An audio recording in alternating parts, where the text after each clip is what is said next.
ஓம் சுக்லாம்பரதரம் விஷ்ணும் சசிவர்ணம் சதுர்புஜம் பிரசன்னவதனம் த்யாயேத் சர்வவிக்னோபசாந்தயே யா தேவி ஸ்தூயதே நித்யம் விபுதைர்வேதபாரகைः सा मे वसतु जिह्वाग्रे ब्रह्मरूपा सरस्वती निधये सर्वविद्यानां विषजे भवरोगिणां गुरवे सर्वलोकानां दक्षिणामूर्तये नमः.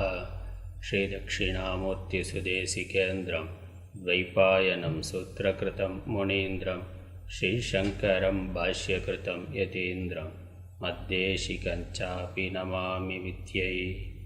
ॐ सहनाववतु सहनौ भुनक्तु सह वीर्यं करवावहै तेजस्विनावधीतमस्तु मा विद्विषावहैः. ஓம் சாந்தி சாந்தி சாந்தி. அகர முதல எழுத்தெல்லாம் ஆதிபகவன் முதற்றே உலகு.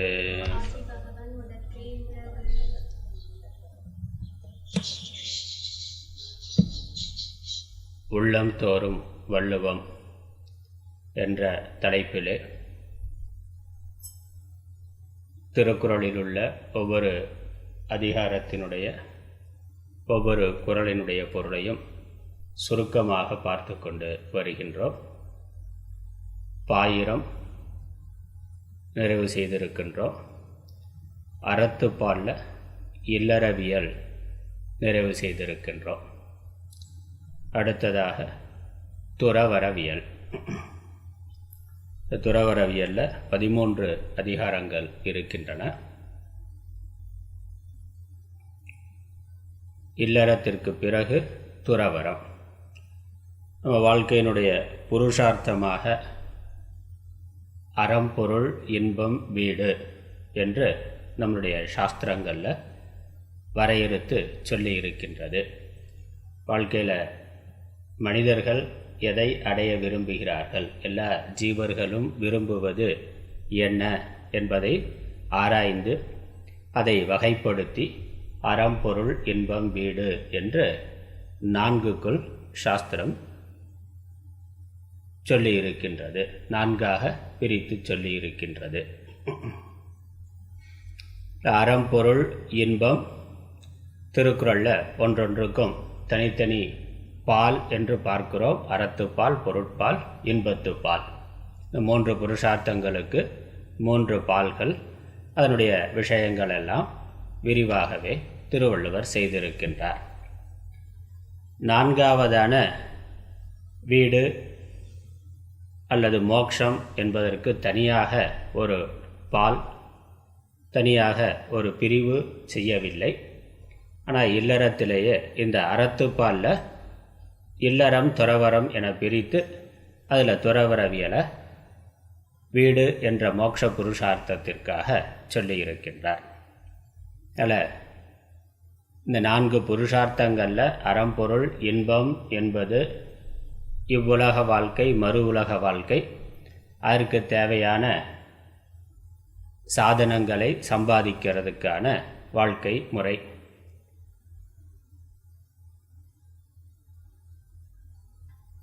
அந்த அடிப்படையில் வாழ்க்கையையும் பிரம்மச்சரியம், கிரகஸ்தம், வானப்பிரஸ்தம், சந்நியாசம் என்று 4ஆக பிரித்து சாஸ்திரம் சொல்லி இருக்கின்றது. அதனால் 4 புருஷார்த்தங்கள், அதை அடைவதற்கான வாழ்க்கை முறையையும் 4ஆக பிரித்திருக்கின்றது. 4 2ஆக சுருக்கி சொன்னால் இல்லறம், துறவரம் என்பதுதான். பிரம்மச்சரியம் இல்லறத்திற்கு தயார் செய்து கொள்ளுகின்ற நிலை. வானப்பிரஸ்தம் சந்நியாசத்திற்கு, துறவு வாழ்க்கைக்கு தயார் செய்து கொள்ளுகின்ற நிலை. அதனால் வாழ்க்கையை 2ஆகவே பிரித்தலாம். இல்வாழ்க்கை, துறவு வாழ்க்கை. 4 புருஷார்த்தங்களில் அறம்பொருள், இன்பம் என்பது இல்வாழ்க்கையிலிருந்து சம்பாதிக்க வேண்டியது, அடைய வேண்டியது. மோட்சம் என்ற பரம புருஷார்த்தம் துறவு வாழ்க்கையிலிருந்து சம்பாதிக்க வேண்டியது. இதுதான் நம்ம சாஸ்திரம் கொடுத்திருக்கின்ற வாழ்க்கை முறை. இந்த மோட்சத்தை அடைவதற்காக துறவு வாழ்க்கை என்பது ஏன் என்ற கேள்வி. அதை நம்ம ஆராய்ந்து பார்க்க வேண்டியது.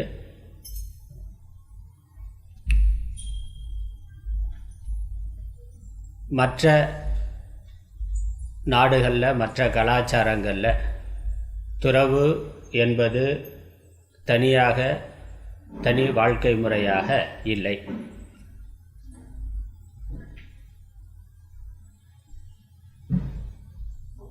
அர்த்த காமம் இதுதான் பிரதானமாக பல மதங்களில், பல நாடுகளில் இருக்கின்றது. அர்த்த காமம் மட்டுமே போதாதா? மனிதனாக பிறந்திருக்கிறோம், உடம்போடு பிறந்திருக்கிறோம். இங்கே இந்த சரீரத்தை வைத்துக்கொண்டு உலக சுகங்களை நம்மால் எவ்வளவு அனுபவிக்க முடியுமோ அவ்வளவு அனுபவித்து வாழ்ந்து விட்டு போய்விடலாமே.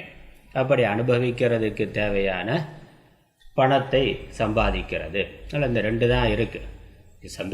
சந்தோஷமாக இருக்கணும், சந்தோஷத்தை அனுபவிக்கிறதுக்கு பொருள்கள் வேண்டும், அந்த பொருள்களை வாங்குவதற்கு பணம் வேண்டும்.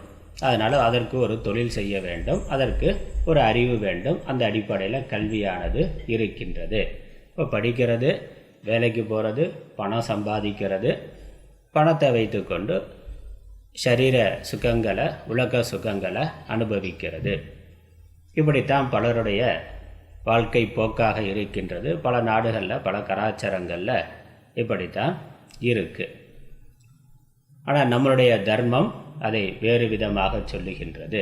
இது தேவைதான், வாழ்க்கையினுடைய ஒரு பகுதி இது. அதுவே முழு வாழ்க்கையினுடைய லட்சியம் அல்ல. அங்கே தான் வேறுபாடுங்கிறது இருக்குது. ஏன்னா நம்ம மதம் உண்மை, சத்தியம், சனாதன தர்மம்னு சொல்லுகிறோம். இறைவனால் அருளப்பட்டது. இந்த வாழ்க்கைங்கிறது ஒரு பிறவியோடு தொடங்கி முடிந்து விடுவது அல்ல. பிறக்கிறோம், வாழ்கிறோம், இறந்து போகிறோம், அதோடு முடிஞ்சு போகிறதுங்கிறது இல்லை.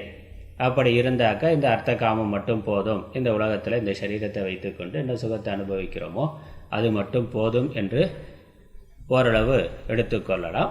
ஓரளவுக்கு சாமானிய தர்மத்தை மட்டும் வைத்துக்கொண்டு இந்த வாழ்க்கை நடத்தலாம். சமூக ஒழுக்கம், தனி மனித ஒழுக்கத்தை விட சமூக ஒழுக்கங்கிறது தான் மற்ற நாடுகளில், மற்ற கலாச்சாரங்களில் அதிகமாக சொல்லப்படுகின்றது. சமூகத்தில், பொது இடத்துல அவன் எப்படி நடந்து கொள்ளணும், எதை செய்யணும், செய்யக்கூடாது, அதை விஸ்தாரமாக பேசுகிறார்கள், செய்கிறார்கள். அதை கடைப்பிடிக்கலைன்னா கடுமையான தண்டனைகள் கொடுக்கிறார்கள்.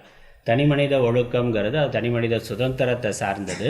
அதில் யாரும் தலையிடக்கூடாது. அவன் எப்படி வாழ விரும்புகிறானோ அதை வாழ்வதற்கான உரிமை அவனுக்கு இருக்கின்றது என்று மற்ற நாடுகளில் வாழ்க்கை முறை இருக்கின்றது. இது ஒரு பிறவி ஒரு தடவை தான் வாழ்கிறோம். அல்லது மத நம்பிக்கைகள் இருந்தாலும் இறந்து போன பிறகு என்றைக்கோ ஒரு நாள் ஒரு இறைவன் அழைத்து கொண்டு போவார். அந்த மதத்தை சார்ந்தவராக இருந்தால் உயர்ந்த லோகத்துக்கு கொண்டு போவார், இல்லைன்னா நரகத்துக்கு தள்ளுவார். அவ்வளோதான். அவர்கள் மதம் சொல்லுகின்ற வாழ்க்கை மரணத்திற்கு பிறகு இருக்கக்கூடிய நிலைங்கிறது அந்த மதங்களில் அப்படித்தான் இருக்குது. புண்ணிய பாபம், புண்ணிய பாபத்தினுடைய அடிப்படையில் பல பிறவிகள். இந்த பிறவிங்கிறது ஒரு சாகரம்னா, பிறவி பெருங்கடல் என்று இந்து தர்மத்தில் சொல்கிற மாதிரி மற்ற மதங்களில் சொல்லலை. ஒரு பிறவி, இறந்து போனதுக்கப்புறம் என்றைக்கோ ஒரு நாள் இறை தூதர் அழைச்சிட்டு போவார். அந்த மதத்தை சார்ந்தவர் அவர் இருக்கக்கூடிய, அவருடைய கடவுள் இருக்கக்கூடிய பரலோகத்துக்கு அழைத்துட்டு போவார். மற்றவர்களை மீளா நரக்கத்தில் தள்ளுவார். அவ்வளோதான். அப்படி அதனால் நாஸ்திகராக இருந்தாலும் ஒரு பிறவி அப்படிங்கிறதும், ஆஸ்திகராக இருந்தாலும் மற்ற மதத்தை சார்ந்தவர்களுக்கும் இந்த பிறவி முடிந்ததுக்கப்புறம் வேறு லோகத்துக்கு போகிறது இருக்குது. ஆனால் அது என்றைக்கோ ஒரு நாள் நடக்கும். அவ்வளோதான். இந்த மரணம் அடைந்த உடனே அடுத்த சரீரத்தை எடுத்துக்கொண்டு அடுத்த பிறவிக்கு போகிறது, மீண்டும் பூமிக்கு வர்றது, பல லோகங்களுக்கு போகிறது, மீண்டும் மீண்டும் பிறந்து இறந்து பிறந்து இறந்து ஒரு சுழற்சியாக வர்றது அப்படிங்கிறது மற்ற மதங்களுடைய சித்தாந்தங்களில் இல்லை. நம்மளுடைய சனாதன தர்மம், இந்து தர்மம், நம்மளுடைய வேதங்கள் சொல்லுகின்ற வாழ்க்கை முறை, காட்டுகின்ற வாழ்க்கை முறை அப்படி இல்லை. பிறவி பல இருக்கின்றது. பிறக்கிறோம், இறக்கிறோம், புண்ணிய பாபத்தை சம்பாதிக்கிறோம், அதை அனுபவிக்கிறதுக்காக மீண்டும் பிறக்கிறோம், இறக்கிறோம். இது ஒரு பெரிய சுழற்சி, முடிவில்லாத ஒரு பயணமாக இருக்கின்றது. இந்த பயணத்திற்கு முடிவு எப்போது வரும் என்று கேட்டால், ஒரு ஜீவன் மோட்சத்தை அடைகின்ற பொழுது முடிவானது வரும். பிறப்பு இறப்பு என்று வருகின்ற பொழுது இடைப்பட்ட வாழ்க்கையில் இன்பத் துன்பங்கள் மாறி மாறி வந்து கொண்டே இருக்கின்றன. இந்த இன்பத் துன்பங்களில் இருந்து நிரந்தரமான விடுதலை ஒருவன் மோட்சத்தை அடைகின்ற பொழுது வரும். அல்லது பிறவாத நிலையை, நிறைநிலையை, பூர்ணமான ஒரு நிலையை, ஒரு பேரின்ப நிலையை அந்த ஜீவன் அடைகின்றான். அதன் பிறகு பிறக்கிறதுக்கு அங்கே ஜீவன்னு ஒரு ஆளே இல்லை. அந்த ஜீவத்துவம் போய் அவன் ஈஸ்வரத்துவத்தை அல்லது பிரம்மத்துவத்தை அடைந்து விடுகிறான், இறைநிலையை அடைந்து விடுகிறான். அப்பொழுதுதான் இந்த வாழ்க்கை பயணமானது முடிகின்றது. இது நம்ம தர்மம் சொல்லக்கூடியது, நம்முடைய வேதங்கள் காட்டுகின்றது. அந்த அடிப்படையில் தான் திருக்குறளும் இருக்கின்றது. அதனால் இல்வாழ்க்கையை சொன்ன பிறகு மோட்சங்கிற பரம புருஷார்த்தத்துக்காக துறவு வாழ்க்கையை சொல்லி இருக்கின்றார், துறவரவியலை சொல்லி இருக்கின்றார். இந்த பிறவியில் இங்கே பிறந்து நம்ம அர்த்த காமத்தை சம்பாதித்து வாழ்க்கையில் சந்தோஷமாக வாழ்ந்தாலும் வாழ்க்கையினுடைய முடிவில் புரிந்து கொள்ள வேண்டிய சில விஷயங்கள் இருக்குது. வாழ்க்கையினுடைய முடிவிலோ அல்லது வாழ்க்கையை வாழ்ந்து கொண்டிருக்கின்ற பொழுதோ புரிந்து கொள்ள வேண்டிய அடிப்படையான சில விஷயங்கள் இருக்குது. அந்த அடிப்படையில் தான் அதன் பிறகு துறவு வாழ்க்கைங்கிறது வருகின்றது.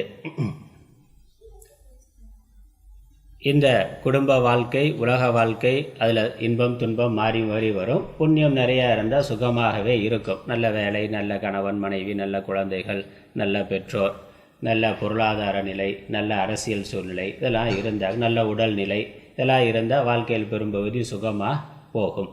அது ஒரு புண்ணியத்தினால் கிடைக்கக்கூடியது. எல்லோருக்கும் அப்படி அமைவது இல்லை. பலருக்கு பல விதங்களில் பிரச்சனைகள் இருக்குது, அல்லது ஒவ்வொருத்தருக்கும் ஒவ்வொரு விதத்தில் பிரச்சனை இருக்குது. உடம்பு ஆரோக்கியமாக இருந்தாலும் மனசு சரியில்லாத ஆள் இருக்கிறான், மனசு நல்லா இருந்தாலும் உடம்பு சரியில்லாத ஆள் இருக்கிறான், உடம்பு மனது நல்லா இருந்தாலும் நல்ல உறவுகள் கிடைக்காத ஆட்கள் இருக்கிறார்கள். அம்மா அப்பா இல்லாமலோ அல்லது சரியாக இல்லாமலோ அல்லது குழந்தைகளே இல்லாமலோ அந்த விதங்களில் அதனால் துன்பம் இருக்குது. இல்லாமல் இருந்தாலும் பொருளாதாரம் இல்லைன்னா, நல்ல வேலை வாய்ப்பு இல்லை, பணம் இல்லை, அதனால் வறுமை இருக்குது, அதனால் துன்பம் இருக்குன்னு. இல்லை சிலருக்கு நிறைய பணம் இருக்குது ஆனால் நோய் இருக்குது, அல்லது உறவுகள் சரியாக இல்லை, அதனால் துன்பம் இருக்குன்னா. ஆனால் அப்படி பார்த்தாக்கா பெரும்பாலான வாழ்க்கை பகுதி துன்பமாகத்தான் இருக்கிறது. ஒரு பெரிய செல்வந்தனாக இருந்தாலும் அவன் எளிமையாக செல்வந்தனாகி விடலை. அந்த செல்வத்தை சம்பாதிக்கிறதுக்காக கடுமையாக உழைக்கிறான், பொருள் சேர்க்கிறான். 8 மணி நேரம், 10 மணி நேரம், 12 மணி நேரம் உழைக்கிறான். 3 மணி நேரம், 4 மணி நேரம் தான் தூங்குறான்னா. இப்போ தூங்கிறதுக்கு சாப்பிட்றதுக்கு கூட நேரம் இல்லாமல் பணம் சம்பாதிக்கிறார். அந்த பணத்தினால் தேவையான வாழ்க்கை வசதி, காரு, பங்களா, சொந்தமாக ஒரு விமானம் கூட வச்சுருக்கலாம். ஆனால் எதையும் போகிற போது கொண்டு போகிறது கிடையாது. அவ்வளவு கோடிக்கணக்கான லட்சம் கோடினா, பல லட்சம் கோடி செல்வம் சேர்த்திருக்கக்கூடிய செல்வந்தர்கள் இருக்கிறார்கள். மேலும் மேலும் சேர்ப்பதற்காக அதிகமான நேரம் உழைக்கிறார்கள், நேரம் செலவு பண்ணுறான். முடிவு என்ன? போகிற போது எதையும் எடுத்துகிட்டு போகிறது கிடையாது. அவ்வளோதான். அதனால் இந்த வாழ்க்கையை ஆராய்ந்து பார்க்கிற பொழுது வாழ்க்கையில் அதிகமாக இன்பத்தை விட துன்பம் தான் இருக்கின்றது. படிக்க ஆரம்பித்து படிக்கிறதுலேருந்து வேலைக்கு போகிறது, அப்புறம் குடும்பம், திருமணம் பண்ணி கொண்டு குடும்ப வாழ்க்கை, பொருளாதார சமூக அரசியல் சூழ்நிலைகள் அல்லது வேறு விபத்து முதலானவைகளால் என்ன நஷ்டம் வந்தாக்க துன்பம் மிகுதியாக இருக்குது. இப்படி இன்பத்தை விட துன்பம் தான் வாழ்க்கையில் அதிகமாக இருக்கிறது என்பதை ஒருவன் ஒரு குறிப்பிட்ட காலத்தில் புரிந்து கொள்ள வேண்டும். அது ஒரு விவேகம், அது ஒரு அறிவு, அது ஒரு விவேகம். வாழ்க்கையில் இன்பத்தை விட துன்பம் தான் மிகுதியானது. அதுக்கப்புறம் இந்த ஒரு பிறவி என்பது இல்லை, மரணத்தோடு நம்மளுடைய வாழ்க்கை முடிந்து விடுவது இல்லை. அடுத்த பிறவி இருக்குது. இந்த பிறவியில் நம்ம என்ன செய்து எப்படி வாழ்ந்தோமோ அதனுடைய அடிப்படையில் அடுத்தடுத்து இன்னொரு உடம்பு வரும். அது மனுஷ உடம்பாக இருக்கலாம், மாடாக இருக்கலாம், பேய் பிசாசாக இருக்கலாம், இல்லை தேவர்களாக கூட இருக்கலாம். எப்படி வேணாலும் அடுத்த உடல் வரும். திரும்ப பிறந்து முதல்ல இருந்து ஆரம்பிக்கணும். அதனால் இதோட மரணத்தோட வாழ்க்கை முடிஞ்சு போச்சான்னா இல்லை, திரும்ப பிறந்து முதல்ல இருந்து எல்கேஜி ப்ரீகேஜியிலேருந்து ஆரம்பிக்கணும். ஸ்கூலுக்கு போகிறதுலேருந்து வாழ்க்கையை தொடர்ந்து திரும்ப அதே சுழற்சி. இப்போ பிறக்க வேண்டியது, வளர வேண்டியது, படிக்க வேண்டியது, வேலைக்கு போக வேண்டியது, திருமணம் பண்ண வேண்டியது, குழந்தை பெற்றுக்க வேண்டியது, அதுக்கு கல்யாணம் பண்ணி வைக்க வேண்டியது, அப்புறம் பேரம்பேத்தியை பார்க்க வேண்டியது, திரும்ப போய் சேர வேண்டியது, அப்புறம் என்னது ரிப்பீட்டு திரும்ப பிறந்து திரும்ப ஸ்கூலுக்கு போக வேண்டியது அப்படியே போய்கொண்டே இருக்கின்றது. இப்போ பிறந்தார் அடைவது துன்பம். இப்படி பிறப்பு இறப்பு அதற்கு நடுவில் பல விதங்களில் துன்பமானது வந்து கொண்டிருக்கின்றது. இதற்கு ஒரு முடிவு இல்லையா, எல்லை இல்லையா அப்படின்னு கேட்கிற பொழுது தான் மோக்ஷம் என்பதை, வீடு பேறு என்பதை சாஸ்திரம் சொல்லுகின்றது. அந்த மோட்சத்தை அடைவதற்கு துறவு வாழ்க்கை என்பது சாதனமாக சொல்லுகின்றது. துறவு வாழ்க்கை சாதனமாக இருக்கின்றது என்று சாஸ்திரம் சொல்லுகின்றது. துறவு அப்படின்னா என்னது? இல்லறம்னா பார்த்தோம், இல்லம் இல்லத்தில் இருந்து செய்ய வேண்டிய, கடைபிடிக்க வேண்டிய தர்மம்.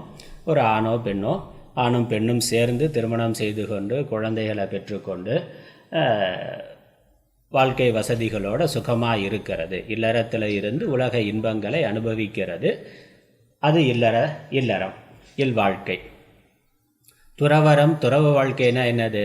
அந்த இல்லத்தை துரத்தல், அதுதான் துறவு. துறவுனாக்கா விட்டுட்டு போகிறது, விட்டு விடுதல் என்பது தான் துறவு. துரத்தல் அப்படின்னா விடுதல், விட்டு விடுதல். எதை விட்டு விடுதல்? அது வரைக்கும் வாழ்ந்த குடும்ப வாழ்க்கையை விட்டு விடுதல், சமூக வாழ்க்கையை விட்டுவிட்டு விலகி இறைவன் ஒருவனே அன்று அந்த இறைவனை அடைவதற்கான அல்லது பிறவாத நிலையை, மோட்சத்தை, வீடு பெற்றை அடைவதற்கான சாதனைகளை தீவிரமாக முழுமையாக செய்தல் என்பதுதான் துறவு வாழ்க்கையினுடைய தர்மம். அதுதான் இங்கே சொல்ல போகின்றார். துறவரவியல். அப்படி இல்வாழ்க்கையை வாழ்ந்து வாழ்க்கையை முடித்தவன் துறவு வாழ்க்கைக்கு வருகின்றவன் பின்பற்ற வேண்டிய அறங்கள் என்ன என்பது இந்த இயலில் சொல்லப்படுகின்றது. அதான் இங்கே சுருக்கமாக போட்டிருக்கிறோம். இல்வாழ்வின் அறங்களை தவறாது கடைப்பிடித்து விவேக வைராக்கியம் அடைந்து, இல்லறத்தில் இருந்து அதற்கான தர்மத்தை கடைப்பிடித்து அதனால் விவேக வைராக்கியம் வந்து, விவேக வைராக்கியம் என்னது? வாழ்க்கை இன்ப துன்ப மயமானது, வாழ்க்கையில் எல்லாமே அனித்தியமானது. நம்மளுடைய உடல், நாம் சேர்க்கிற செல்வம், நம்ம சுற்றி இருக்கக்கூடிய உறவுகள், பணம், பதவி எல்லாமே அனித்தியமானது. ஒரு நாள் நம்மை விட்டு போகக்கூடியது. அதை விட்டு நாம் போகணும் அல்லது நம்மை விட்டு அது போகும். ஒரு நாள் எல்லாமே பிரியக்கூடியது, முடியக்கூடியது என்பதை புரிந்து கொண்டு அதன் மேலே இருக்கக்கூடிய பற்றை, அபிமானத்தை விட்டு விடுதல், குறைத்து கொள்ளுதல், அது வைராக்கியம். அதனால் ராகம்னா பற்று, ராகம் நீங்கிய நிலை வைராக்கியம். வைராக்கியத்தை அடைந்து அதுக்கப்புறம் இப்படி பிறப்பு இறப்புன்னு இந்த பிறவி பெருங்கடல், அதை நான் கடக்க வேண்டும் என்று விரும்பி, பிறவிக்கு அஞ்சி, அடுத்த பிறவிக்கு அஞ்சி, வீடு பேற்றினை அடைய விரும்பி, பிறவாத நிலையை அடைய விரும்பி, இந்த இல்வாழ்வினை துறந்து மனைவி, குழந்தைகள் அவர்களுக்கு செய்ய வேண்டியதெல்லாம் முறையாக செய்துவிட்டு பிறகு துறவு வாழ்க்கைக்கு வந்து அங்கு சாஸ்திரம் சொல்லி இருக்கின்ற முறைப்படி துறவு தர்மத்தை, துறவு அறத்தை கடைபிடித்து ஞானம், மோக்ஷம் என்று வாழ்க்கையை முடித்து கொள்ளுதல். அதில் துறவரம். அதனால் செல்பவருக்கு உரிய, துறவு வாழ்க்கைக்கு செல்பவருக்கு உரிய அறம் துறவரம் ஆகும். அந்த துறவரத்தில் ரெண்டு படியில் இருக்க துறவரம். அத்துறவரம் விருப்பு வெறுப்புகள் விலகி மனம் தூயதாவதற்காக காக்கப்படும் விரதங்களும் அவற்றால் மனம் தூயதான பின் தோன்றுவதான ஞானமும் என இரு வகைப்படும். அப்போ ஒன்று ஞானத்தை, மோட்சம்தான் நம்முடைய லட்சியம். அந்த மோட்சத்திற்கு ஞானம்ங்கிறது தேவை. அந்த ஞானத்திற்கு சில அடிப்படை தகுதிகள் தேவை. அதனால் ரெண்டு நிலைகளில் முதல்ல ஞானத்திற்கு தேவையான தகுதிகளை சம்பாதித்து கொள்வது. உட்கார் வந்துடுவாங்க, அம்மா வந்துடுவாங்க, உட்கார். அப்போ ஞானத்திற்கு தேவையான தகுதிகளை வளர்த்து கொள்ளுதல், அதற்கான அந்த நற்பண்புகள் மற்ற சாதனைகள் எல்லாம் செய்து மனதை பக்குவப்படுத்துதல். அப்புறம் பக்குவப்பட்ட மனதிற்கு குரு மூலமாக ஞானத்தை கொடுத்தல், அது தனி. ஞானத்திற்கான சாதனைகளை பின்பற்றுதல் என்பது தனி. அந்த ஞானத்திற்கு முன்னால் ஞானத்தை அடைவதற்கு தகுதியுடையதாக மனதை ஆக்குதல். இதில் இந்த முதல் நிலையை மட்டும் இந்த துறவரவியல்ல சொல்கிறார். ஞான சாதனைகளான ஸ்ரவண மனன நிதித்தியாசனத்தை விரிவாக இந்த திருக்குறளில்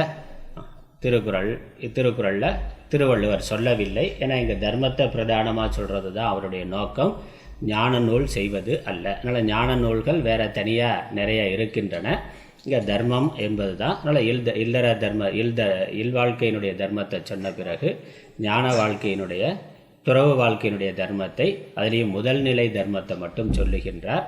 மனதை பக்குவப்படுத்துவதற்கு தேவையான நற்பண்புகள், சாதனைகள், அதை மட்டும் சொல்லுகின்றார். அது என்ன இருக்குது? விரதம் என்பது செய்ய வேண்டுவனவும் விளக்க வேண்டுவனவும் ஆன பல. அதில் விரதம் அப்படின்னா தவம்னு சொல்கிறோம், விரதம்னு சொல்கிறோம். துறவு வாழ்க்கையினாலே தவம். அதில் பலவிதமான நியமங்கள், கட்டுப்பாடுகள் இருக்குது. அந்த நியமம் கட்டுப்பாட்டுக்கு விரதம்னு பேர். அந்த விரதங்கள் பல. அதில் முக்கியமானதை மட்டும் இந்த துறவரவியல்ல சொல்லுகின்றார். அதில் முதன்மையானது அருள் உடைமை. அருள் என்ற ஒரு சொத்து. இல்வாழ்க்கையில் அன்பு என்பது முதல் அதிகாரமாக இருந்தது. அன்புடைமை வாழ்க்கையில் இருக்கிறதுக்கு இல்வாழ்க்கைக்கே பண்பும் பயனும் அதுனர். அன்பும் மரணம் உடைத்தாயின் இல்வாழ்க்கை பண்பும் பயனும் அதுனர். இல்வாழ்க்கை குடும்ப வாழ்க்கையில் முதன்மையானது அன்பு தான். அன்பு இல்லைன்னா குடும்ப வாழ்க்கை நரகமாக இருக்கும். அதனால் அன்பின் வழியது உயிர்நிலை அப்படின்னு பார்த்துருக்கிறோம். அதே மாதிரி துறவு வாழ்க்கைக்கு அடிப்படை தர்மம், அடிப்படை பண்பு அருள் என்பது. அதனால் அருளை முதல்ல சொல்கிறார். ஒருவன் துறவு வாழ்க்கைக்கு வருகின்ற ஒருவன் அருளை வளர்த்து கொள்ள வேண்டும், அருள் உடையவனாக ஆக வேண்டும், அன்பை அருளாக பரிணமிக்க செய்ய வேண்டும், அன்பு அருளாக மாற வேண்டும். அன்பினுடைய அடுத்த நிலை தான் அருள். அதனால் அன்பு யாருக்கு இல்வாழ்க்கையில் இருக்கோ, யார் இல்வாழ்க்கையில் அன்புடையவர்களாக இருந்திருக்கிறார்களோ அவர்கள் தான் துறவு வாழ்க்கைக்கு வர முடியும். துறவு வாழ்க்கையில் அருள் என்பதை பெற முடியும். அன்புக்கும் அருளுக்கும் இருக்கக்கூடிய வித்தியாசம் பார்க்கணும். அருள் என்பது உறவுகள் என பாராது இயல்பாக எல்லா உயிர்களின் மேலும் காட்டுவதாகிய அன்பு. இதுக்கு கருணைன்னு பேர், இரக்கம்னு பேர். அன்பு என்கிற பொழுது மனைவி, குடும்பம், குழந்தைகள், சொந்தக்காரவங்க அவர்களிடத்தில் மட்டும் ஒரு வரையறைக்குட்பட்டதாக இருக்கும். என்னுடைய குடும்பத்தை காப்பாற்ற வேண்டிய கடமை, பொறுப்பு இருக்குது. அதனால் அதன் மேலே மிகுதியான அன்பு இருக்கும். அதற்கு விரோதமாக உறவுகளாக இருந்தாலும், மாமா மச்சனோ இல்லை வேறு மாமியாரோ யாராக இருந்தாலும், தன்னுடைய கணவன், தன்னுடைய மனைவி, தன்னுடைய குழந்தைகள், அதற்கு ஒரு பாதகமாக யார் இருந்தாலும் அவர்கள் மேலே ஒரு விரோத மனப்பான்மையானது வருகின்றது. அப்போ அந்த அன்புங்கிறது ஒரு குறிப்பிட்ட எல்லையில் ஒரு 4-5 உறவுகள் அல்லது ஒரு 10-15 உறவுகளோடு அந்த அன்பு வரையறுக்கப்பட்டதாக இருக்கின்றது. அதை பாதுகாக்கிறது மட்டுமே வாழ்க்கையாக இருக்கின்றது. ஆனால் துறவு வாழ்க்கையில் அப்படி இல்லை. இந்த எல்லைகள் எதுவும் இல்லாமல் உலகத்தில் இருக்கக்கூடிய எல்லா உயிர்களிடத்திலும் சமமாக அன்பு கொண்டிருத்தல் என்பது தான் துறவு வாழ்க்கையினுடைய முதன்மையான தர்மம். ஏன்னா இந்த அன்பு, குடும்பம், உறவுகள் என்ற வரையறை இருக்கிற வரைக்கும் விருப்பு வெறுப்பு என்பது தவிர்க்க முடியாத ஒன்று. என்னுடைய குடும்பத்தை நான் காப்பாற்றி ஆகணும், என்னுடைய குழந்தைகளை நான் காப்பாற்றி ஆகணும், என்னுடைய கணவனோ மனைவியோ பெற்றோரோ அவர்களை, வீட்டில் இருக்கக்கூடிய பெரியவர்களை காப்பாற்றி ஆக வேண்டும், அவர்களுக்கு தேவையான பொருள் சம்பாதிக்கணும், அவர்களுக்கு விரோதமாக ஏதாவது இருந்தால் அதை நான் நீக்க வேண்டும். அதனால் எதிரிங்கிறது உலகத்தில் விருப்பு வெறுப்புங்கிறது இல்வாழ்க்கையிலிருந்து தவிர்க்க முடியாத ஒன்று. இப்போ விருப்பு வெறுப்பு மனசில் இருக்கிற வரைக்கும் ஒருவன் அமைதியை அடைய முடியாது, ஞானத்தை பெற முடியாது. ஆகவே ஞானத்தை பெறுவதற்கு அடிப்படை தகுதி இந்த ராகத்வேஷம், விருப்பு வெறுப்பு நீங்கணும். விருப்பு வெறுப்பு நீங்கணும்னா அது இல்லறத்தில் இருந்து கடைபிடிக்கிறது, நீக்கிறது கட்டம். ஆகவே துறவு வாழ்க்கைக்கு வர வேண்டும். அந்த துறவு வாழ்க்கையில் எந்த தனிப்பட்ட சிலர் என்று எந்த ஒரு வரையறையும் இல்லாமல், அல்லது தேர்ந்தெடுக்கப்பட்ட உறவுகள் என்று இல்லாமல் உலகத்தில் இருக்கக்கூடிய எல்லா உயிர்களையும் உறவுகளாக கருதுதல், சமமாக பார்த்தல், நல்லவன் கெட்டவன், நண்பன் பகைவன், உறவு எதிரி என்று எந்த வரையறையும் இல்லாமல் எல்லாரையும் சமமாக பார்த்தல். யாரும் நண்பனும் கிடையாது, யாரும் எதிரியும் கிடையாது, யாரும் உறவும் கிடையாது, யாரும் பகையும் கிடையாது என்ற சமபாவனை தான் அருள். அந்த அருள் துறவு வாழ்க்கைக்கு வர்றவனுக்கு முக்கியமானது. ஏன்னா அந்த அருள் வந்தால்தான் அவன் மனதில் இருந்த விருப்பு வெறுப்புகளிலிருந்து விடுபட முடியும். அந்த விருப்பு வெறுப்பு நீங்கினால்தான் ஞானம் என்பது வரும். ஞானம் வந்தால் மோட்சம் என்பது வரும். அதனால் பின்னாடி பார்க்க போகிறோம். காமம், வெகுளி, மயக்கம் இவை மூன்றன் நாமம் கெட கெடும் நோய்னா. காமம், வெகுளி, விருப்பு, வெறுப்பு, மோகம் என்ற மயக்கம் அல்லது அறியாமை, இந்த மூணும் எப்போ நீங்குகின்றதோ அப்பொழுதுதான் பிறவியானது நீங்கும். இப்போ பிறவி நீங்கிறதுக்கு விருப்பு வெறுப்பு நீங்க வேண்டும். அந்த விருப்பு வெறுப்பு நீங்குதல் என்பது முழுமையாக துறவு வாழ்க்கையில் இருந்து தான் சாத்தியங்கிறதுனால துறவு முக்கியத்துவம் உடையதாக ஆகின்றது. 10 குறள்களில்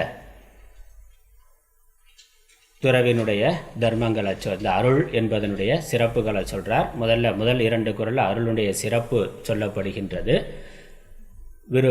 எல்லா செல்வங்களுள்ளும் மேலான செல்வம் அருள் என்பது காட்டப்படுகின்றது. அதே போல் அருளினுடைய பயன் இம்மை மறுமை இரண்டுக்கும் பயன் தரத்தக்கது அருள் என்பது சொல்லப்படுகின்றது. அதுக்கப்புறம் 3, 4, 5 3 குறள்களில் அருளுடையவர்களுக்கு மனோரீதியான துன்பம் இல்லை என்பதை சொல்லுகின்றார். மறுமையிலையும் துன்பம் இல்லை, பாப்பம் இல்லை, இந்த பிறவியில் இங்கேயும் அவர்களுக்கு துன்பம் இல்லைங்கிறத காட்டுகின்றார். அதுக்கப்புறம் 6, 7, 8, 9 4 குறள்களில் அருள் இல்லாமல் ஒருவன் வாழ்ந்தால், அருளை ஒருவன் அடையவில்லை என்றால் அவன் வாழ்க்கை வீணானது என்பதை காட்டுகின்றார். அதனால் வருகின்ற குற்றத்தை காட்டுகின்றார். வினைப்பயன் மறந்தவர், முக்தி இன்பம் அவர்களுக்கு இல்லை. அருள் இல்லைனா முக்தி இன்பம் இல்லை. அதற்கப்புறம் அவர்கள் என்றைக்கும் அருளுடையவர்களாக ஆதல் என்பது அரிதான ஒன்றுன்னு சொல்கிறார். அது மட்டுமல்ல, அருள் இல்லை என்றால் அவனிடத்தில் இருக்கக்கூடிய மற்ற தர்மங்களும் கூட மறைந்து விடும்னு சொல்லுகின்றார். இறுதியாக இந்த அருளை எப்படி சம்பாதித்து கொள்ளுதல் என்று கேட்டால் அதற்கான உபாயத்தையும் 10வது குறளில் சொல்லி முடிக்கின்றார். ஒன்றொன்றையும் நம்ம பார்க்கலாம். முதல் குறள் படிக்கலாம். அருட்செல்வம் செல்வத்துள் செல்வம், பொருட்செல்வம் பூரியார் கண்ணும் உள. அருட்செல்வம் செல்வத்துள் செல்வம், பொருட்செல்வம் பூரியார் கண்ணும் உள.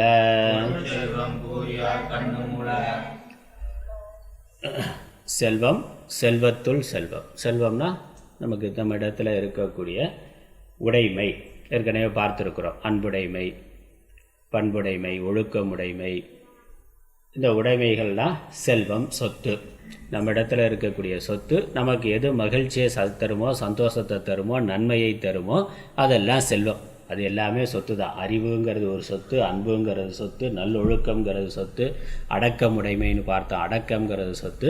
இப்போ சொத்துங்கிறது வெறும் பணம் காசுங்கிறது மட்டுமல்ல, எது இருந்தால் நம்ம சந்தோஷமாக இருக்கலாமோ, எது நமக்கு நன்மையை தருமோ அது எல்லாமே நம்முடைய சொத்து. நாம் சம்பாதிக்க வேண்டியது. பணம் இருந்தாக்கா பசி போகிறதுக்கு உணவு வாங்க முடியும், சாப்பிட்டா சந்தோஷம்னா. அதே மாதிரி மனசு சந்தோஷமாக இருக்கிறதுக்கு தேவையானது எதுவோ அதெல்லாம் செல்வம். அதெல்லாம் நம்ம சம்பாதிக்க வேண்டியது. அந்த அடிப்படையில் அன்பு, ஒழுக்கம், பண்பு, அடக்கம் முதலானவை சொல்லப்பட்டது. இப்படி உலகத்தில் என்னெல்லாம் செல்வம் இருக்கோ அது நற்பண்பு செல்வமாக இருக்கலாம் அல்லது பொருட்செல்வமாக இருக்கலாம். புறத்தில் இருக்கக்கூடிய செல்வம்னாக்க புறத்தில் பார்த்தோம்னா அசைகின்ற சொத்து, அசையாத சொத்துனா. சொத்தை ரெண்டாக வச்சுருக்கிறோம்னா அசைகிற சொத்து, அசையாத சொத்து. அசையாத சொத்துனா நிலம், வீடு எல்லாம் ஒரு இடத்துல இருக்கிறது, அசையாமல் இருக்கிறது. அப்புறம் காரு, இந்த மற்ற காரு இதெல்லாம் அசைகின்ற சொத்து. மற்ற உறவுகள் இது எல்லாமே பசு, ஆடு, மாடு, கோழி இதெல்லாம் என்னது ஒரு இடத்துல இருக்குமா? அது நகர்ந்து போகக்கூடிய அசைகின்ற சொத்து, அதுவும் சொத்து தான். இந்த சொத்துக்களை விட உயர்ந்த செல்வம் அருளாகிய செல்வம் தான்னு சொல்கிறார். ஏன்னா இந்த பொருள்கிற செல்வத்தை ஒருவன் சம்பாதிக்கிறது எப்படி வேணாலும் சம்பாதிக்கலாம். அது சொல்லப்போனால் நல்லவர்கள்ட்ட விட கெட்டவர்கள்ட்ட தான் மிகுதியாக இருக்குது. நல்லவன் பணம் சம்பாதிக்கிறதுக்கு ரொம்ப கஷ்டப்படுறான். கெட்டவன் தர்மத்தை பற்றி அவனுக்கு சிந்தனை இல்லை. அதனால் எப்படி வேணாலும் பணம் சம்பாதிக்கலாம்னு கொள்ளையடிக்கலாம், ஏமாற்றலாம், லஞ்சம் வாங்கலாம், ஊழல் பண்ணலாம், எவ்வளோ கலப்படம் பண்ணலாம், எப்படி வேணாலும் சம்பாதிக்கலான்னு எந்த தர்மத்தையும் கடைபிடிக்காதவர்களிடத்துல தான் சொத்து நிறையா இருக்குது, செல்வம் நிறையா இருக்குது. அதனால் என்ன சொல்கிறார்? பொருட்செல்வம் பூரியார் கண்ணும் உல. அதனால் அது ஒரு உயர்ந்ததுன்னு சொல்ல முடியாது. பணம் யார்கிட்ட வேணாலும் இருக்குது, எல்லாரிடத்துலேயும் பணம் இருக்குது. படித்தவன், படிக்காதவன், நேர்மையாக இருக்கிறவன், நேர்மை இல்லாதவன், எல்லாரிடத்துலேயுமே பணம்ங்கிறது இருக்குது. அதனால் பொதுவாக ஒரு உயர்ந்த பொருள்னா சிலர்கிட்ட மட்டும் இருந்தால் தான் அது உயர்ந்த பொருள். அடைவதற்கு அரிதாக இருக்கக்கூடிய ஒன்றை தான் உயர்ந்த பொருள்னு சொல்ல முடியும். சாமானியமாக கிடைக்கக்கூடியது யார் வேணாலும் வாங்க முடியும் அப்படின்னாக்கா அது ஒரு உயர்ந்த பொருளாக. சில கார் கம்பெனியெல்லாம் விலை உயர்ந்த கோடிக்கணக்கில் கார் விலையுடைய கார் தயாரிக்கிற சில கம்பெனிகள் சிலருக்கு மட்டும்தான் காரை கொடுக்குறான். அந்த கார் வெறும் பணம் கொடுத்தா கார் கொடுக்கறது இல்லை. அந்த காரு அதற்குன்னு ஒரு ஸ்டேட்டஸ் இருக்கணும்னா, அவர் பிரதம மந்திரியாக இருக்கணும், இல்லை பெரிய தொழிலதிபராக இருக்கணும் அப்படின்னு சில ஸ்டேட்டஸ் வச்சுருக்கான். பணம் கொடுத்தா மட்டும் பணம் கொடுத்து யார் வேணாலும் கார் வாங்கிடலாங்கிறது இல்லை. சில தயாரிப்புகள், சில கம்பெனிகள் மிக உயர்ந்த கார்கள், சிறப்பான கார்களை ஸ்டேட்டஸ் பார்த்து கொடுக்கறதுன்னு வச்சுருக்கிறான். அப்போ தான் அவன் காருக்கு மரியாதைன்னா. அவர்கள்ட்ட உயர்ந்தவர்கள்ட்ட இருக்கக்கூடிய காரு அப்படிங்கிற ஒரு கெத்துன்னா, அவன் காருக்கு ஒரு மரியாதை, உயர்ந்தவர்கள்ட்ட மட்டும்தான் அது இருக்கணும் அப்படின்னு சொல்லி எல்லாருக்கும் ஓப்பனாக சேல்ஸ் பண்ணுறது இல்லை. அப்போ என்னது, உயர்ந்த பொருள் உயர்ந்தவர்கள்ட்ட இருக்கிறது. அப்போ அந்த ஒரு உயர்ந்த பொருளை சம்பாதிக்கணும் அப்படின்னாக்கா அதற்கு சில தகுதிகள் வேண்டும். அதனால் இந்த பொருள் பணம்ங்கிறது எல்லாரிடத்துலேயும் இருக்குது. பிச்சைக்காரன் சொல்லப்போனால் உழைச்சி சம்பாதிக்கிறோட பிச்சைக்காரன் கூட நிறையா பணம் வச்சுருக்கிறான். பேங்க் பேலன்ஸ் நிறையா வச்சுருக்கிறான், நிறையா சொத்து பிச்சைக்காரன்ட்டு தான் நிறையா இருக்குன்னா. அதனால் எல்லோர்கிட்டையும் பணம் இருக்குது. ஆகவே பணம் ஒரு சிறந்த செல்வம் கிடையாது. அருள் செல்வம் தான் செல்வத்துள் செல்வம். உயர்ந்த செல்வம் எல்லா உயிர்களிடத்திலும் அன்போடு இருக்கிறது, அருளோடு இருக்கிறது தான் உயர்ந்த செல்வம்னு இங்கே சொல்லுகின்றார். அதனால் செல்வத்துள் செல்வம் அருட்செல்வம். பொருட்செல்வம் பூரியார் கண்ணும் பூரியார்னாக்க அறமில்லாத செயல்களை செய்பவர்களிடத்தில் கூட பொருட்செல்வம் இருக்குது. ஆனால் தர்மவான்களிடத்தில் அவர்களிடத்துல தான் அருள்னு இருக்கும். புண்ணியம் மிகுந்து இருக்கக்கூடியவர்களிடத்துல தான் அருள் என்பது இருக்கும். அதனால் அதுதான் உயர்ந்த செல்வம். அதை ஒருவன் சம்பாதிக்க வேண்டும், அதை அடையிறதுக்கான முயற்சியை செய்ய வேண்டும். அதனால் தமக்கு இன்பம் தரும் உயிர்களிடத்தில் அன்பும் துன்பம் தரும் உயிர்களிடத்தில் வெறுப்பும் ஏற்படுவது இயல்பு. அனைத்தையும் துறந்த பின் இன்ப துன்ப விஷயங்களில் விருப்பு வெறுப்பின்றி விதியினால் வருவதை ஏற்று எல்லா உயிர்களையும் தன்னுயிர் போல் எண்ணுவதும் எதிர்பார்ப்பு இல்லாது வாழ்வதும் அருளுடைமை ஆகும். அதனால் அருள்னாக்க எல்லா உயிர்களையும் சமமாக பார்த்து வாழ்கிறதுன்னு. அந்த மனநிலை, அந்த பக்குவங்கிறது எல்லோருக்கும் வராது. அப்படி ஒரு உயர்ந்த ஒரு செல்வத்தை சம்பாதிக்கிறது தான் உயர்வானவர்களுடைய இலக்காக இருக்க வேண்டும். அதனால் அருட்செல்வம் செல்வத்துள் செல்வம்னு சொல்கிறார். இந்த பணத்தை சம்பாதிக்கிறது எளிது. அது மட்டும் இல்லை, பணம் அனித்தியமானது, மாறுபடக்கூடியது. பணம் சம்பாதிக்கிறதுல எவ்வளவோ துன்பம் இருக்குது. ஆனால் அருள் என்பது ஒரே மாதிரி இருக்கக்கூடியது, மன அமைதியை தரக்கூடியது, மாறுபடாதது, முக்திக்கு சாதனமாக இருக்கிறது. பணம் அதிகமாக நமக்கு பந்தம், பிரச்சனை தான் அதிகமாகும். எந்த அளவுக்கு அதிகமாக பணம் இருக்கோ அந்தளவுக்கு பிரச்சனை அதிகமாகும். இது எந்த அளவுக்கு அருள் இருக்கோ அந்த அளவுக்கு பிரச்சனை குறையும், அமைதி மேலோங்கும். அதனால் பொருட்செல்வத்தோட அருட்செல்வம் மேலானது. இரண்டாவது குறள். நல்லாற்றான் நாடி அருளாள்க, பல்லாற்றான் தேரினும் அஃதே துணை. நல்லாற்றான் நாடி அருளாள்க, பல்லாற்றான் தேரினும் அஃதே துணை.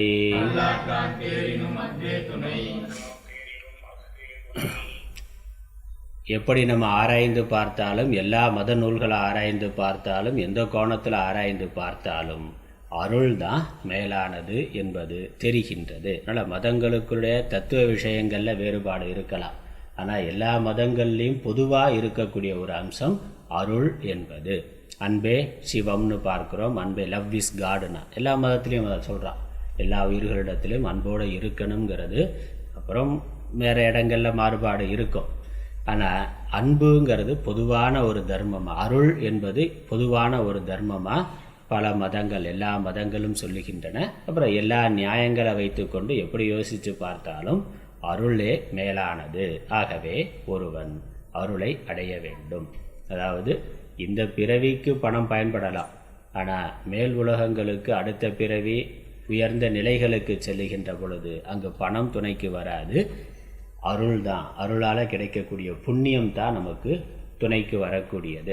பணம்னு வாழ்கிறவன் பணத்தை சேர்த்து வைக்கிறான், போகும்போது விட்டு போயிடுறான். ஆனால் யாரிடத்தில் அருள் இருக்கோ அவர்கள் தான் அந்த பணத்தை புண்ணியத்துக்காக பயன்படுத்துகிறார்கள், தர்ம காரியத்துக்காக. அருள்ங்கிறது என்ன? இரக்கம், கருணை. யாருக்கு கருணை இருக்கோ, இரக்கம் இருக்கோ, தான் சம்பாதிக்கக்கூடிய பணத்தை இல்லாதவர்களுக்கு, ஏழைகளுக்கு கொடுக்கிறார்கள். அப்படி கொடுக்கிற பொழுது அதுவே ஒரு இன்பமாக இருக்குது. ஈத்துவக்கம் இன்பம்னு சொல்கிறார். இப்போ கொடுக்குறதே ஒரு இன்பம்ங்கிறது முன்னாடி ஏற்கனவே ஈகைங்கிற அதிகாரத்தில் பார்க்குறோம். நாம சாப்பிட்றத விட பலருக்கு பகிர்ந்து கொடுத்து அனுபவிக்கிறது, பகிர்ந்து கொடுத்து சேர்ந்து வாழ்ந்து வாழ்க்கையை நடத்துறதுங்கிறது மகிழ்ச்சியான ஒன்று. அப்போ அப்படி கொடுக்கணும் அப்படின்னா அதற்கு இரக்கம், கருணை இருக்கணும். அன்பு இருக்கணும், இரக்கம், கருணை இருக்கணும். அப்போ தான் கொடுக்க முடியும். வெறும் அன்பு மட்டும் இருந்தால் அது இல்வாழ்க்கையில் தான் தன்னுடைய குடும்பம் மட்டும்தான், பக்கத்து வீட்டுக்காரனுக்கு கூட கொடுக்க மாட்டான். அதனால் பிச்சைக்காரனுக்கோ ஏழைக்கோ போகிறதுக்கு கூட தயக்கம் இருக்கும். எல்லாருக்கும் அடுத்தவருக்கே கொடுத்துட்டா எனக்கு என்ன பண்ணுறது, நம்ம குடும்பத்துக்கு எப்படி அப்படிங்கிற ஒரு பயம் இருக்கும். ஆனால் சன்னியாசிக்கு அப்படி இல்லை.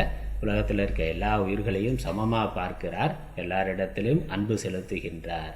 அந்த அன்பு மேலானது, அதுதான் மோட்சத்திற்கான சாதனம்.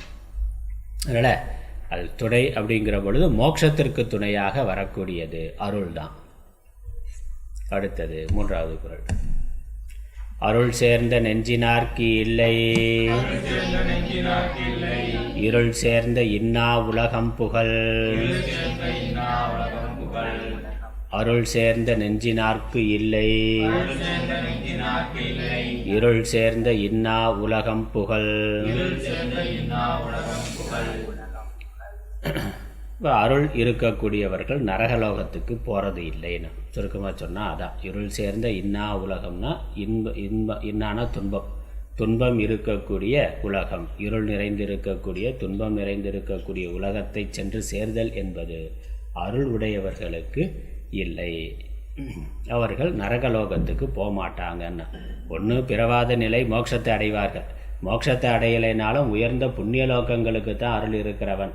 அவன் கொடுத்து சம்பாதித்த பணத்தோ அல்லது தன்னிடத்தில் இருக்கக்கூடிய அனைத்தையும் அவன் தியாகம் செய்தால் அதனால் கிடைக்கக்கூடிய புண்ணியத்தினால் உயர்ந்த லோகத்துக்கு தான் செல்வான். கண்டிப்பாக நரக்கம் முதலான லோகங்கள் அவனுக்கு இல்லை. அப்புறம் துறவு வாழ்க்கைக்கு அருள் சேர்ந்திருப்பவர்கள் யாருக்கு எந்த கெடுதலும் பண்ணுறது இல்லை, பண்ண நினைக்கிறது இல்லை. அதனால் அவர்களுக்கு பாப்பம் வருவது இல்லை. ஆகவே பாப்பத்தினுடைய பயனான லோகங்களுக்கு போகிறது இல்லை. அதனால் ஒன்று மோட்சம், இல்லைன்னா உயர்ந்த லோகம்.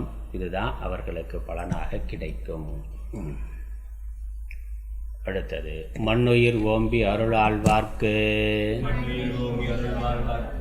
இல்லென்ப தன்னுயிர் அஞ்சும் வினை. மண்ணுயிர் ஓம்பி அருளாழ்வார்க்கு இல்லென்ப தன்னுயிர் அஞ்சும் வினை.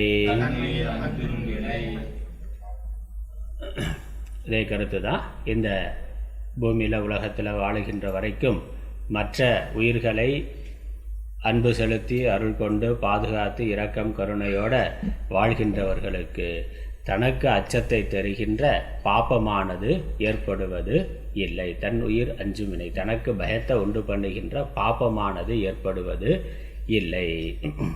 அதனால் இங்கே மற்ற உயிர்களிடத்தில் அன்போட கருணையோடு வாழுகின்றவன் அதன் பிறகு அவன் பாப்பத்திற்கு பயப்படுவது இல்லை. அவன் யாருக்கும் எந்த தீமையும் செய்வது இல்லை. அருளுடையவன் தீச்செயல்கள் செய்யான் அல்லது அருளுடையவர்க்கு மறுமையில் அஞ்சும்படியான பாப்பம் ஏற்படுவது இல்லை.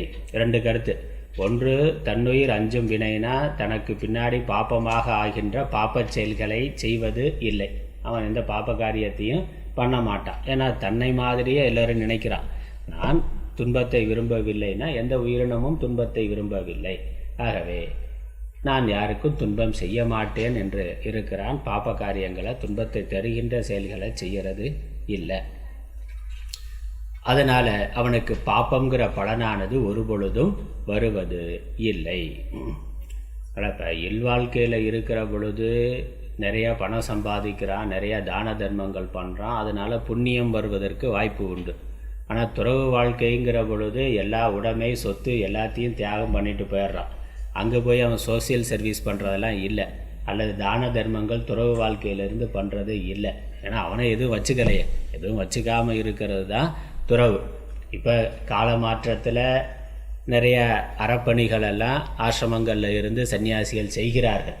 ஆனால் சாஸ்திரம் சொல்லுகின்ற தர்மப்படி அவனுக்குன்னு ஒரு இருப்பிடமே இருக்கக்கூடாது. இருந்தாலும் ஒரு குடிசையோ மரத்தடியோ கோயிலோ திண்ணையோ அங்கே தான் இருக்கணுமே ஒழி அவனுக்குன்னு ஒரு சொத்து வைத்து கொள்ளக்கூடாது. எந்த சொத்தோ உறவுகளோ உடைமைகளோ பொறுப்புகளோ கடமைகளோ எதுவும் இல்லாமல் அனைத்தையும் துறக்கிறது தான் துறவு வாழ்க்கை. அதனால் கரதல பிக்ஷா தருதல வாசகனா, கையில் பிக்ஷை எடுத்து மரத்தடியில் வாழ்கிறதுனா அவ்வளோதான். ரத்யா சற்பட விரச்சித கந்தகனா, போட்டிருக்க ட்ரெஸ் என்னென்னா தெருவில் ரோட்டில் கிடைக்கக்கூடிய குப்பையில் கிடைக்கக்கூடிய ஒரு நைந்து போன துணி. அது சாக்காக இருக்கலாம், இல்லை மரப்பட்டையாக இருக்கலாம், அல்லது காடுகளில் வசித்தாக்கா மான் தோல் புலித்தோல் இப்படி இருக்கலாமே ஒழிய ஒரு நல்ல ட்ரெஸ்ஸோ தங்குறதுக்கு நல்ல இடமோ சாப்பிட்றதுக்கு விசேஷமான உணவு இப்படி எதையும் எதிர்பார்க்காமல் இருக்கிறவன் தான் துறவி. அப்போ அவன் யாருக்கும் எந்த தர்மமும் பண்ண முடியாது, பண்ண போகிறது இல்லை, பண்ணுறதுக்கு ஒன்றும் இல்லாமல் இருக்கிறது தான் துறவு வாழ்க்கை. அப்போ அவனுக்கு புண்ணியம் எப்படி வரும்னா, புண்ணியம் வர வேண்டியதில்லை, அவன் பாப்பம் எதையும் செய்யறதில்லை, எப்பொழுதும் ஜபம் தியானம் பண்ணி கொண்டு இருக்கிறான். அதுவே ஒரு பெரிய புண்ணியம்.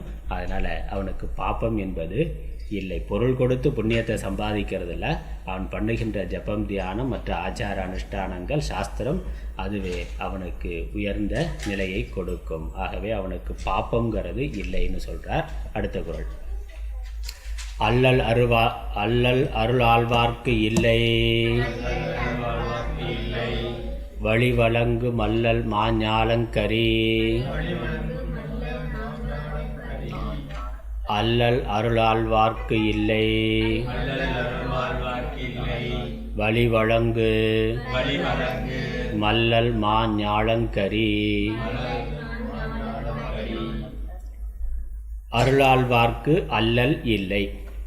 நல்ல அருளோடு இருக்கின்ற துறவு வாழ்க்கையில் இருக்கக்கூடியவர்கள் அவர்களுக்கு துன்பம் என்பது இல்லை. துறவிகள் சன்னியாசிகள் ஒரு பொழுதும் துன்பத்தை அடைவது இல்லை. துன்பம் கவலை என்பது இல்லை. சந்தோஷமாக ஆனந்தமாக இருக்காங்க. எது இருந்தாலும் இல்லைனாலும் அவர்கள் மகிழ்ச்சியாக இருக்கிறார்கள். உணவு கிடைச்சாலும் உணவு இல்லைனையோ அல்லது குளிரோ வெப்பமோ எல்லாவற்றையும் தாங்கி கொண்டு எல்லாவற்றையும் ஏற்றுக்கொண்டு ஒரு அமைதியான நிறைவான பக்குவ நிலையோடு அவர்கள் இருக்கிறார்கள். அதனால் புறத்தில் இருக்கக்கூடிய ஏற்றத்தாழ்வுகள் எதுவும் அவர்களை துன்பப்படுத்த முடியாது. அப்புறம் அவர்களாக யோசித்து பார்த்து கவலைப்படுறதுங்கிறதும் இல்லை. நமக்கு குடும்ப வாழ்க்கையில் நிறைய வாழ்க்கை வசதிகள் இருந்தாலும் பொருளாதார ரீதியாகவோ அல்லது குளிர் வெப்பத்தினால பாதிப்பு அடையக்கூடிய ஒரு சூழ்நிலை இல்லைன்னா, நல்ல வீடு இருக்குது, நல்ல ஏசி முதலானவைகள்லாம் போட்டு குழுன்னு இருக்கலாம். ஆனால் இந்த வெயில் மழையிலிருந்து பாதிப்பு அடையாத ஒரு தங்குமிடம் இருக்கலாம். ஆனால் மனசில் 1000 கவலை இருக்குது. அதில் இந்த புறத்தில் இருக்கக்கூடிய துன்பத்தை விட மனசில் இருக்கக்கூடிய கவலை, இது அப்படியாச்சு இது அந்த சின்ன அவன் என்ன நடப்பான், இது ஆகுமோ அப்படி ஆகும்னு நடந்ததையோ அல்லது நடக்க போகிறதையோ நினச்சி குடும்பத்தில் இருக்கிறவர்கள் கவலைப்பட்டு கொண்டே இருக்கிறார்கள். புறத்தில் எல்லாம் வசதியாக இருக்கிற மாதிரி இருக்குது, ஆனால் மனசில் 1000 பிரச்சனை கவலை இருக்குது இல்வாழ்க்கையில் இருக்கிறவனுக்கு. துறவு வாழ்க்கையில் இருக்கிறவர்களுக்கு நேர் எதிரானது. புறத்தில் எந்த வசதியும் கிடையாது, மழையோ வெயிலோ அதில் தான் இருக்கணும், கொசுவோ மூட்டைப்பூச்சியோ திறந்த வெளியில் படுத்திருக்கிறார், மரத்தடியில் படுத்திருக்கிறார், வெறும் கௌபீனம்தான் கட்டியிருக்கிறார், வேறு ஒன்றும் இல்லை. அல்லது வேறு நோய்கள் முதலானவை இருந்தாலும் அதுக்கு மருத்துவம் பார்த்துக்கிறத பற்றி கூட பெருசாக அவர் கவலைப்படுறதில்லை. சாப்பாடு கிடைக்கும் கிடைக்கலைங்கிறத பற்றி கவலை இல்லை.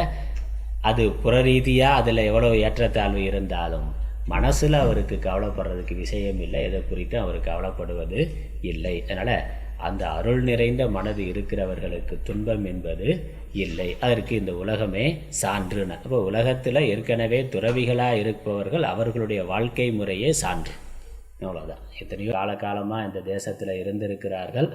ரிஷிகள் மகான்கள் யோகிகளாக இருந்திருக்கிறார்கள், சித்தர்களாக இருந்திருக்கிறார்கள், அல்லது ஒன்றுமே இல்லாமல் வெறும் துறவியாக மட்டுமே இருந்திருக்கிறார்கள். கவலை இல்லாமல் இருக்கான். அவனை பார்த்த போகிறேன் இல்லறத்தில் வீட்டில் ஒரு ஆள் சன்னியாசியாக போனால் ஒத்துக்க மாட்டான்.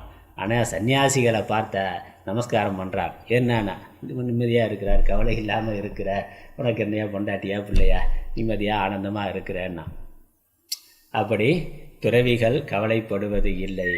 அதற்கு முக்கியமான காரணம் அவர்கள் மனதில் இருக்கக்கூடிய வெறுப்பு இன்மை, அருள் என்பது தான். நடைப்படி நேரமாச்சு. 5 குறள்கள் பார்த்துருக்கிறோம். மேற்கொண்டு மீதம் இருக்கக்கூடிய 5 குறள்களை அடுத்த வாரம் பார்க்கலாம். ஓதற்கு எளிதாய் உணர்தற்கு அரிதாகி வேதப் பொருளாய் மிக விளங்கி தீதற்றோர் உள்ளுதொரும் உள்ளம் உருக்குமே வள்ளுவர் வாய்மொழி மாண்பு. ஓம் ஈஸ்வரோ குருராத்மேதி மூர்த்திபேத விபாகினே व्योमवत्याप्तदेहाय दक्षिणामूर्तये नमः. ओम पूर्णमदः पूर्णमिदं पूर्णात् पूर्णमुदच्यते पूर्णस्य पूर्णमादाय पूर्णमेवावशिष्यते. ओम शान्ति शान्ति शान्तिः. हरिः ओम.